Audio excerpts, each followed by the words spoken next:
October 2 Visika மகளிர் விடுதலை இயக்கம் நடத்தும் மது மற்றும் போதைப் பொருள் ஒழிப்பு மகளிர் மாநாடு. மதுவை ஒழிக்க, மனிதவளம் காக்க அணிதிரள்வோம் வாரி. உளுந்தூர்பேட்டையில் 2D என்டர்டைன்மெண்ட் சூர்யா ஜோதிகா தயாரிப்பில் பிரேம்குமார் இயக்கத்தில் கார்த்தி மற்றும் அரவிந்த் சாமி நடிக்கும் மெய்யழகன் செப்டம்பர் 27 முதல் உங்கள் அபிமான திரையரங்குகளில். நக்கீரன் நேயர்களுக்கு வணக்கம். இன்று நம்முடன் கருத்துக்களை பகிர்ந்து இணைந்திருக்கிறார் திமுக தேர்தல் பணிக்குழு செயலாளர் திரு கடலூரில் புகழேந்தி அவர்கள். வணக்கம் சார். அனைவருக்கும் வணக்கம். திருப்பதி லட்டு விவகாரம் அதுதான் பெரிய அளவில் பேசப்படுது. உச்சநீதிமன்றம் வரைக்கும் இந்த விவகாரம் போயிருக்கு. அரசியல்லேருந்து கடவுளை ஒதுக்கி வைக்கணும் அரசியல் அதிகாரத்தில் இருக்கிறவங்க. இந்த விவகாரத்தில் கலப்பட நெய் அப்படிலாம் சொல்கிறீங்க. அது உறுதி செய்யப்படுறதுக்கு முன்னாடி ஏன் முதல்வர் செய்தியாளர்களை சந்தித்தார்? ஏன் இந்த விஷயத்தை வெளியே சொன்னார்? உறுதித்தன்மை இல்லாமல் நீங்கள் தான் சிறப்பு புலனாய்வு குழுன்னு வச்சுருக்கீங்க, அது விசாரணை அமைச்சிருக்கீங்க. அதோடைய முடிவு வராமல் ஏன் வெளியில் இதை சொல்கிறீங்க, அது உறுதிப்படுத்தாமல் அப்படின்னு கேள்வி எழுப்பியிருக்கு உச்சநீதிமன்றம். அதாவது முதல்ல வரக்கூடிய ஐயமே என்னன்னு கேட்டீங்கன்னா, திடீர்னு சந்திரபாபு நாயுடுக்கு முதலமைச்சருக்கு இந்த செய்தி, இந்த தகவலை வெளிப்படுத்துறார். எல்லாரையும் கூட்டி வெளிப்படுத்துகின்ற அந்த விதம் இருக்க, அதையே சுப்ரீம் கோர்ட் கண்டிச்சிருக்கு. ஒரு அரசியலமைப்பு சட்டத்திற்கு விதிகளுக்கு உட்பட்டு வாக்குறுதி எடுத்து பதவிக்கு போயிருக்க நீங்க எப்படி நாட்டினுடைய கோடிக்கணக்கான மக்கள் சம்பந்தப்பட்ட ஒரு பிரச்சனைய முடிவு வர்றதுக்கு முந்தையே நீ எப்படி இப்படிப்பட்ட குற்றச்சாட்டை சொல்லி பேசுனீங்க? அது எவ்வளவு பேரை புண்படுத்தும்? முதல்ல அரசியலமைப்பினுடைய சட்டப்படி நீ பேசியதே தப்பு, அதை முதல்ல வாபஸ் வாங்கணும் அப்படின்றது ஒண்ணு. அதற்கு அடுத்ததாக நீங்க பாத்தீங்கன்னா, மிக தெளிவாக இது சம்பந்தமாக ஏற்பட்டு இருக்கக்கூடிய ஒரு நிலைகளில் அந்த பரிசோதனை நெய் இருக்குல்ல, அதை எங்க சோதனை பண்ணாங்க? இவர் எங்க அனுப்பிச்சாரு தெரியுங்களா? குஜராத். என்ன குஜராத்ல? ஏன் இங்கெல்லாம் இல்லையா? நெய் சோதனை பண்ணி பார்க்க முடியாதா? குஜராத்தில் இருக்கிற அரசுக்கு கிடையாது, குஜராத்தில் இருக்கிற தனியார் நிறுவனத்துக்கு.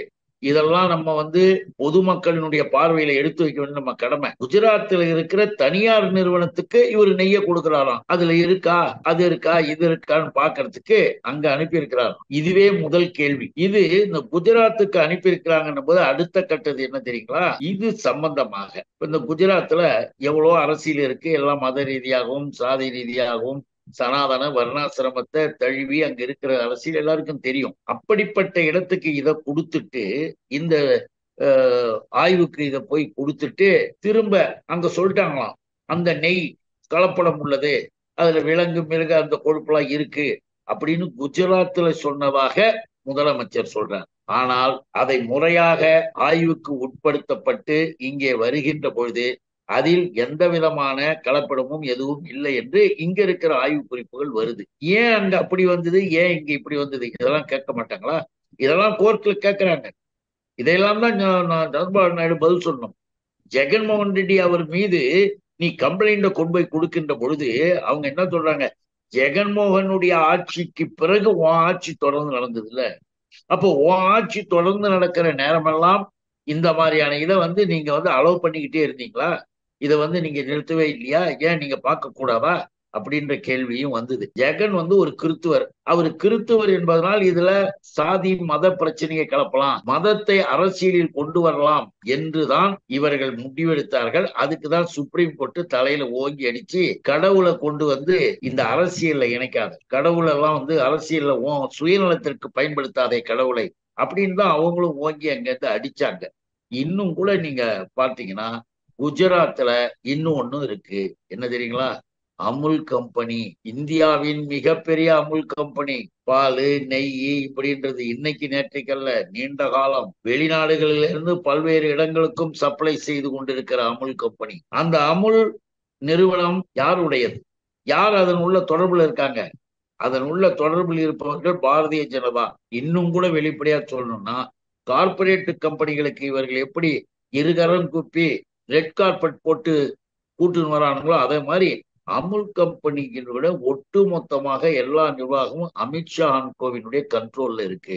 இந்த அதானி, அம்பானி, அமித்ஷா என்கிற இந்த ஆணாக்கள் மூலமாக இந்த கம்பெனி இருக்குன்னா, திருப்பதியில நம்முடைய தமிழ்நாட்டிலிருந்து போன நெய்யில எந்த கலப்படமும் இல்லை, எந்த தவறும் இல்லைன்னா ஆய்வு மூலமா சொல்லிட்டாங்க. அது முடிஞ்சதுக்கு பிறகு இவனுங்க என்ன நினைச்சிட்டானுங்க, ஒரு மாதிரி ஒரு குற்றச்சாட்டை இது பண்ணி சுத்தமா இந்த நெய் வரத்தை இங்க க்ளோஸ் பண்ணிட்டு 100% கோடிக்கணக்கான ரூபாய்களுக்கு அமுல் கம்பெனியோட இவர்கள் ஒப்பந்தம் போட சந்திரபாபு நாயுடு தயாரா இருந்திருக்கார். அதுக்காகத்தான் இன்றைய நிலை வரை மோடியோ அமித்ஷாவோ வாயவே திறக்கலையே. ஒண்ணு இல்ல, ரோடு போடுறதுல ஹைவேஸ் ரோடு போடும்போது ஒரு கோயிலை அப்படி தள்ளி வச்சுட்டாங்கன்னா அதுக்கு பிஜேபி கொடியை தூக்கிட்டு ஒரே கத்து கத்தி சத்தம் போடுவாங்க, அதுக்கு யார் யாரோ பேசுவாங்க. ஆனால் இந்த பிரச்சனையில் இதுவரையிலே மோடி ஏன் வாய் திறக்கல? அது என்ன காரணம் நினைக்கிறீங்க?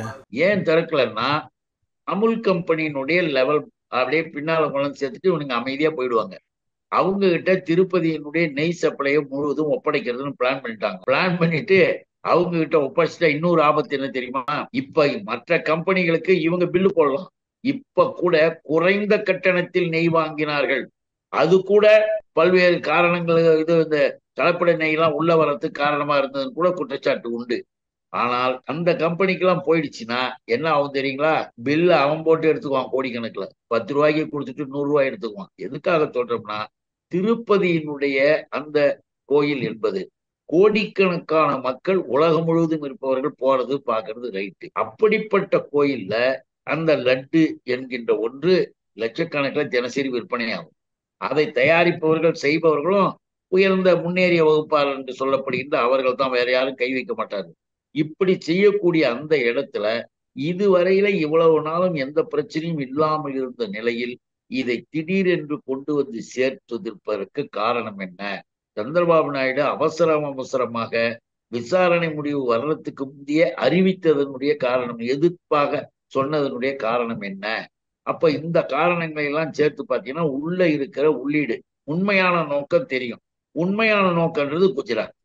அதனாலதான் நீ குஜராத்துக்கு தனியார் நிறுவனத்துக்கு அனுப்பிட்டு அங்கிருந்து அவனுங்க வந்து குறை சொல்லி அதுக்கு பிறகு எல்லாம் ரெடி பண்ணும் பொழுது சுப்ரீம் கோர்ட் எங்களுடைய தலைவர் தமிழக முதல்வர் தளபதி அவர்கள் சொன்னது போல எல்லாம் இருக்கின்ற இந்த நாட்டில் இந்த சூழ்நிலையில் பல்வேறு கேடுகள், மத சண்டைகள், சச்சரவுகள் எல்லாம் உருவாக்கி கொண்டிருக்கிற இந்த நாட்டில் விடியல் என்று பார்த்தால் நமக்கு சுப்ரீம் கோர்ட் மட்டுமே விடியலாக இருக்கிறது.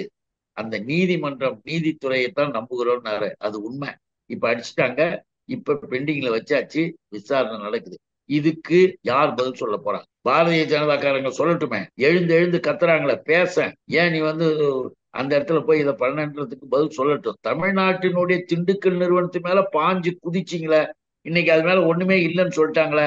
இப்ப பாரதிய ஜனதாவுக்கு என்ன வேலை? நாம என்ன சொல்றோம்னா, எதுவாக இருந்தாலும் தமிழ்நாட்டில் எது இருந்தாலும் அதை 2ஆம் கட்ட பார்வை பார்ப்பது பாரதிய ஜனதாவின் வாடிக்கை பழக்கம். ஜம்மு காஷ்மீரில் கார்கே வந்து தேர்தல் பிரச்சாரத்தில் ஈடுபட்டார். அப்போ பேசும்போது தடுமாற்றம், அந்த மயக்கம் வந்துச்சு. அப்புறம் சுதாரித்து பேசினார். எனக்கு 83 வயசு ஆகுது, மோடி ஆட்சி அகற்றும் வரை நான் சாக மாட்டேன் அப்படிங்கிறார். கார்கேவுக்கு இந்த மாதிரி ஆயிடுச்சு, பேசும்பொழுது மயக்கம் வந்துருச்சு அப்படின்னு மோடி வந்து நலம் விசாரிக்கிறாரு. இப்போ அமித்ஷா சொல்கிறாரு, மோடி வந்து நலம் விசாரிக்கிறாரு, நானும் கார்கே வந்து நல்லா இருக்கணும்னு சொல்லி பிரார்த்தனை பண்ணுறேன். ஆனால் அவங்க பேசுகிறது வந்து வெறுக்கத்தக்கதாக இருக்குது. 2047 இந்த நாடு வளர்ச்சி அடையும், முழு வளர்ச்சி அடையும், அது வரைக்கும் நல்லமுடன் இருப்பார் அப்படிங்கிறார் அமித்ஷா. அதாவது பேச்சுக்கு பேச்சு, அரசியலுக்கு அரசியல் என்ற பார்வை என்பதுல கூட கார்கே வந்து உறுதியாக தன்னுடைய வயது என்பதை பற்றியெல்லாம் அவர் கவலைப்படாமல் இந்த நாடு, இந்த ஜனநாயகம், இந்த அரசியலமைப்பு சட்டம், இந்த நாட்டில் இருக்கிற கோடிக்கணக்கான மக்களினுடைய வாழ்க்கை, இவைகள் எல்லாமே சரியாக இருக்கணும், உரிமைகளோட சுதந்திரமாக மாநிலங்களும் நல்ல உரிய அதிகாரத்தில் இருக்கணும் என்ற அந்த கொள்கையெல்லாம் அவர் எடுத்து வச்சு அழுத்தமாக நான் உயிரோட இருப்பேன், இதை விடவே மாட்டேன், இவர்கள் போகின்றவரை நான் விட மாட்டேன், நான் வாழ்ந்து பார்க்கிறேன் அப்படின்னு அந்த உறுதியை வந்து உலகத்துக்கு எடுத்து சொல்ல அந்த வார்த்தைகளை பயன்படுத்துறார். உடல்நிலை சரியில்லாவிட்டாலும் நான் போயிட மாட்டேன், இது விட மாட்டேன்றது உங்களுக்கே தெரியும். சாதாரணமாக நடைமுறையில எவ்வளோ இடத்தில் பேசக்கூடிய அந்த வார்த்தை தான் அந்த பாணியில அவர் பேசுறார். அதை கிண்டல் செய்வது போல இந்த நபர்கள், இவங்களுக்கு என்ன வேலை? இவங்களுக்கு மட்டும் என்ன? இப்ப மோடியோ அமித்ஷாவோ என்ன செஞ்சிட போறாங்க? மோடியாக இருந்தாலும் அமித்ஷாவாக இருந்தாலும் கார்கேவினுடைய பார்வையில் 2 ஒண்ணுதான். நீங்க 2 பேருமே அரசியல் அதிகாரத்தை விட்டு போ, மற்றபடி அவரும் தனிப்பட்ட முறையில எதையும் அவர் சொல்லிடல.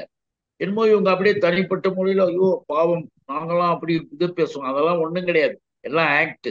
எல்லாம் நடிப்பு. இவர்கள் நேரடியாக பேசுவதும் மறைவில் நின்று பேசுவதும் எல்லா வகையிலும் இரட்டை வேடம் போடக்கூடியவர்கள் என்பதை காந்தி படுகொலையிலிருந்து நம்ம சொல்லிட்டு வர முடியும். இவர்கள் எப்படி சிரிப்பார்கள், எப்படி கிட்ட கும்பிட்டுக்கிட்டே வந்து அப்படியே உள்ள இருந்து துப்பாக்கி எடுத்து சொல்ற மாதிரி இந்த அமித்ஷா மோடி குரூப்ஸுக்கு என்ன வேலைன்னு கேட்டீங்கன்னா, அப்படியே கார்கேவுக்காக அப்படியே நாம இது பண்ணி பேசிட்டோம்னு சொல்லிட்டு கார்கேவனுடைய செயலுக்கு எந்த அளவுக்கு வெறுப்பை எதிர்ப்பை இவர்கள் செய்துகிட்டு செய்வாங்க. ஆனாலும் கூட கார்கேவுக்கு ஒரு உறுதியானது யாரு? ஏன் இவ்வளவு வேகமா அவர் பேசுறாரு? அதை நினைச்சு பாருங்க.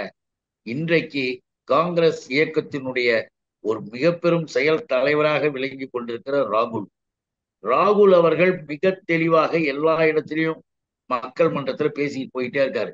அதுக்கு பதில் சொல்வதற்கு இவர்களுக்கு முடியாம கார்கே பேச்சுக்கு பதில் சொல்லிக்கிட்டு சிரிச்சுக்கிட்டு போறாங்க. இவங்க ரெண்டு பேருமே நாட்டு பிரச்சனைகளில் முதல்ல அக்கறை இருக்கலாம், நாட்டு பிரச்சனை செய்யறாங்கன்னா எதுவும் செய்யல. ஆகவே இதெல்லாம் நடிப்பு, நாடகம், அவ்வளவுதான். இந்த தேர்தல் பத்திர விவகாரம், நாடாளுமன்ற தேர்தலில் பெரிய அளவில் பரபரப்பாக பேசப்பட்டது. இதில் பாரதிய ஜனதா தனது அதிகார பலத்தை பயன்படுத்தி தொழிலதிபர்கள்ட்ட மிரட்டி பணம் நன்கொடை பெற்றது தேர்தல் பத்திரம் மூலமாக அப்படின்னு சொல்லி கர்நாடகாவில் ஒரு வழக்கு தொடரப்பட்டது. இந்த வழக்கில் நிர்மலா சீதாராமன் பெயர் குறிப்பிடப்பட்டது. இப்போ நிர்மலா சீதாராமன் மீது வழக்கு பதிவு செய்யலாம் சொல்லி நீதிமன்றம் அதெல்லாம் சொன்னிச்சு. இப்போ அதுக்கு இடைக்கால தடை விதிக்கப்பட்டிருக்கு. அதாவது தேர்தல் பத்திரம் என்கின்ற ஒன்றை இந்திய துணைக்கண்டத்தின் அரசியல் வரலாற்றில் போன முறை கொண்டு வந்து சேர்த்தது இந்த பாரதிய ஜனதா என்ற பாசிஸ்டுகள். இந்த பாரதிய ஜனதா அந்த தேர்தல் பத்திரத்துல ஒண்ணு நல்லா நினைச்சு பாருங்க. ஒருத்தர் தேர்தல் பத்திரம் வாங்குறாரு, இத்தனை கோடி ரூபாய்க்கு இல்லை இத்தனை லட்சம் ரூபாய்க்கு வாங்குறாரு அப்படின்னா வெளிப்படையா தெரியும் இந்த கட்சிக்கு இவ்வளவு டொனேஷன் போயிருக்குன்னு தெரியும். ஆனால் இந்த சதிகார சூழ்ச்சிகார மோடியினுடைய கட்சி இருக்கிற, அமித்ஷா கட்சி இருக்கிற பாரதிய ஜனதா என்ற பாசிஸ்டுகள் தெளிவா போட்டுட்டான். யார் கொடுத்தார்கள், யார் வாங்கினார்கள், எவ்வளவுக்கு வாங்கினார்கள் என்று சட்டப்படியாக கூட வெளிப்படையாக சொல்ல முடியாது. அப்படித்தான் தேர்தல் பத்திரம். இப்படி சொன்னது பிஜேபி தான். இந்த தேர்தல் பத்திரத்துல நிதியமைச்சர் நிர்மலா சீதாராமனுடைய அனுமதியுடன் தான் இந்த தேர்தல் பத்திரங்கள் போகுது வெளியில. அப்படி போகின்ற பொழுது அதன் மூலமாக எத்தனை ஆயிரம் கோடிகள் உனக்கு சேர்ந்தது. அதுக்கு என்ன செயல், என்ன ஆதாரம், என்ன இது, எதுவுமே யார் எவருன்னே இல்லாம இருக்கு. ஆகவே இந்த வழக்கு நீங்கள் உங்கள் அதிகாரத்தை பயன்படுத்தி இப்ப கூட பாருங்க, சாதாரணமாக ஒரு நிலையில இருந்தா கூட அதனுடைய 30 நிறுவனங்கள் 20 நிறுவனங்கள்கிட்ட இருந்து பிஜேபி வாங்கிக்கிட்டே வாங்கிக்கிட்டே இருக்கிறதுக்கு எந்த விதமான சத்தமும் எதுவும் வராது. அதனாலதான் அந்த கேஸ் போட்டிருக்காங்க. மிஸ் நிர்மலா சீதாராமன், உங்களுக்கு தெரியும் எது எப்படின்னு. அதை நாங்க உங்க மேல வழக்கு போட்டாச்சு. முறையா கோர்ட்ல சரியாக சொல்லிட்டு நீ விடுதலை வாங்கிட்டு போ, இல்லைன்னா உன் மேல ஸ்ட்ராங்காக இந்த கேஸ்ல தண்டனை வரும் என்பது மட்டுமல்ல, அதுக்கு மேலேயும் சொல்லிட்டாங்க. இப்பவே பல பேர் குரல் கொடுக்க ஆரம்பிச்சிட்டாங்க. இந்த கேஸ்ல உன்னை ஒரு அக்யூஸ்டா போட்டு உன்னை உட்கார வச்சாச்சு. இந்திய நாட்டின் நிதி அமைச்சரை உடனே பதவி விலகு, உன்னுடைய பதவியை விலகிட்டு கேஸ் நடத்தி அப்புறம் ஜெயிச்சுட்டு வா என்று சொல்லக்கூடிய அளவுக்கு ஊடகங்கள் வட மாநிலங்களில் மிக தெளிவாக எழுத ஆரம்பிச்சிட்டாங்க. ஆக பாஜகவினுடைய பகிரங்கமாக எல்லாருக்கும் தெரிய செய்த ஒரு ஊழல், ஒரு மிகப்பெரிய கேடு அந்த தேர்தல் பத்திர விவகாரம். அதனால அது அவங்கதான் பதில் சொல்லணும். திருப்பதி லட்டு விவகாரம் பெருசா பேசப்பட்ட நிலையில பழனி பஞ்சாமிர்தத்திலையும் சில பேர் சந்தேகத்தை எழுப்புனாங்க. இது நீதிமன்றம் வரைக்கும் போச்சு, நீதிமன்றமும் கண்டிச்சிருக்கு. பாரதிய ஜனதா என்ற அந்த கட்சியை பாருங்க, இந்தியா முழுக்கவும் மத கலவரங்கள், சண்டைகள், பிரச்சனைகள், கோயிலே சிக்கல்கள் இதை உருவாக்கணும்னு உட்கார்ந்து பேசி பிளான் பண்றானுங்க. இது ஒட்டு மொத்தமாக எல்லா மக்களும் சேர்ந்து விரட்டி அடிக்கிற வரைக்கும் இதுக்கு விமோச்சனமே கிடையாது. திருப்பதி லட்டு பற்றி அங்க அந்த முதலமைச்சராக இருக்கின்றவரே கிளப்பி விட்ட பெரிய வதந்தி இன்னைக்கு அவரெல்லாம் தலை குனிஞ்சுங்கன்னு இன்னைக்கு அசிங்கப்பட்டுக்கிட்டு மன்னிப்பு கேட்கக்கூடிய அளவுக்கு போயிடுச்சு. அதை பார்த்துட்டு இங்க நம்முடைய பழனியில லட்சக்கணக்கான பேர் பழனி முருகனை போய் பார்க்கறது வர்றது பஞ்சாமிர்தம்ன்றது இன்னைக்கு நேற்றுக்கல்ல, இன்றைய காலத்துல இருந்து நடக்குது. அந்த பழனி முருகன் கோயில் பஞ்சாமிர்தத்துக்கு நெய் சப்ளை பண்றது திருப்பதி லட்டுக்கு சப்ளை பண்ண அதே கம்பெனி தான் செய்யுது ஆகவே அந்த லட்டு இந்த பஞ்சாமிர்தத்திலும் இப்படி இருக்கு அப்படி இருக்குன்னு யார் சொல்லி விடுறது? ஒரு சினிமா டைரக்டர் சொன்னது என்பது பப்ளிசிட்டி ஆயிடுச்சு. அந்த சினிமா டைரக்டர் மேல கோர்ட்ல கேஸ் என்ன பண்ணிட்டாங்க தெரியுங்க? கோர்ட்ல, மிஸ்டர், நீ சொன்னதுக்கு என்ன ஆதாரம் எதாவது இருக்கா?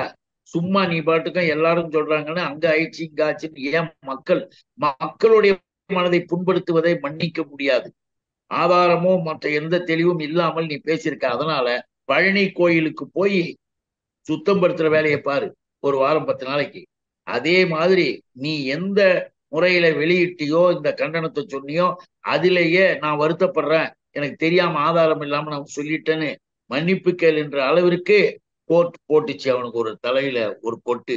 அதுக்கு மேல 2 பேர் மேல கம்ப்ளைண்ட் இருக்கு. அந்த 2 பேர் என்ன பண்ணாங்க? யாரு? பிஜேபியினுடைய மாநில செயலாளர் வினோத் பி செல்வம், வர்த்தக பிரிவு செயலாளர் செல்வகுமார், இவங்க 2 பேர் தான் திண்டுக்கல் கம்பெனியை கொண்டாந்து பழனி பஞ்சாமிர்தத்து உள்ள விட்டு குழப்புறானுங்க. எதுக்கு? இவர்களுக்கு கோயில்ல நல்லா நடந்துகிட்டு இருக்கு கோயில். அந்த கோயில்ல லட்சக்கணக்கில் கோடிக்கணக்கில் போறாங்க. அங்க லட்டுல இதரான்றான், பஞ்சாமிர்தத்துல இன்னும் எதை வேண்டும் என்றாலும் சொல்வார்கள் என்பது மட்டுமல்ல, நாம சொல்லிக்கொள்ள விரும்புவது நம்முடைய அமைச்சர், என்னுடைய அன்பு சகோதரர் இளவல் சேகர் பாபு அவர்கள் மிக தெளிவாக ஒன்று சொன்னார். தபார், பஞ்சாமிர்தம் என்பது ஆவின் நெய், அதுல எந்த விதமான இது கலப்படத்துக்கு எதுக்கும் வழியே கிடையாது, எங்கேயும் வாங்கல. நீ எப்படி சொன்ன தனியார் கம்பெனில இருந்து வாங்கிதான் பஞ்சாமிர்தத்தை செய்யறோம்னு எப்படியா சொன்ன என்ற ஆதாரபூர்வமான கேள்விகளை வைக்கும் போது அதுக்கு பதில் சொல்றதுக்கு இவனுங்க யாருமே கிடையாது. அந்த பஞ்சாமிர்தத்துல நாங்க இது மாதிரி வச்சிருக்கோம். அதிகமாக தேவை என்றால் எங்கிருந்து வாங்குறோமோ அங்கேயே நாங்கள் அதை சோதனை செய்து அதுக்கு பிறகுதான் அதை வாங்குவோன்றது வழிமுறை. உனக்கு அதெல்லாம் தெரியாது. அதனால இப்படி தவறுதலாக கம்ப்ளைண்ட் கொடுக்குற வேலையை நிறுத்துங்கன்னு என்னுடைய சகோதரர் சேகர் பாபு, அமைச்சர் சேகர் பாபு மிக தெளிவா சொல்லிட்டார். இப்படி தமிழ்நாட்டு நிலைமை இருக்கிற போது தமிழ்நாட்டுல ஒண்ணு, ஆந்திராவில ஒண்ணுன்னு கிளப்பியிருக்கானுங்க. இதற்கு மேலும் இவர்கள் என்ன ஆபத்துன்னு கேட்டா இவர்களாகவே எதையாவது கலப்பான். அதான் இவனுடைய வழக்கம்.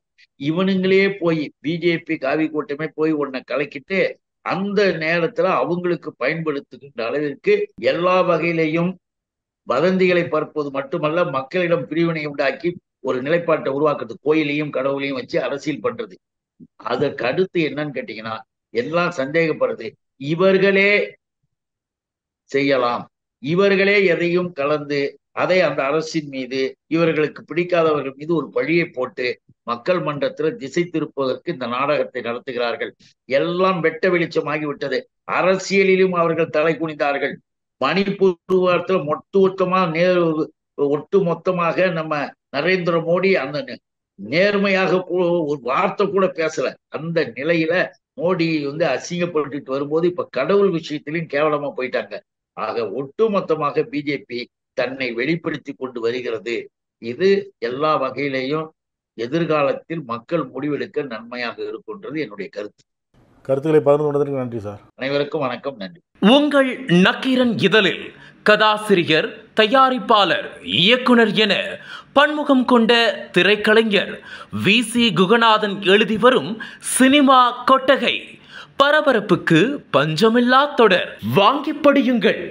நக்கீரன். நக்கீரன் டிவிக்கு சப்ஸ்கிரைப் செய்யுங்கள். உங்கள் ஆதரவே எங்கள் பலம். ஆசிரியர்களுக்கு நண்பனாகவும் மாணவர்களுக்கு ஆசானாகவும் திகழும் தேர்வு வழிகாட்டி. ஒவ்வொரு பாடத்திற்கும் அனுபவமிக்க ஆசிரியர்களின் துல்லியமான தெளிவான விடைகள். CNC இருக்கு, தேர்வு பயம் எதற்கு? இது தீரன் பப்ளிஷிங் ஹவுஸ் விற்பனை வெளியீடு.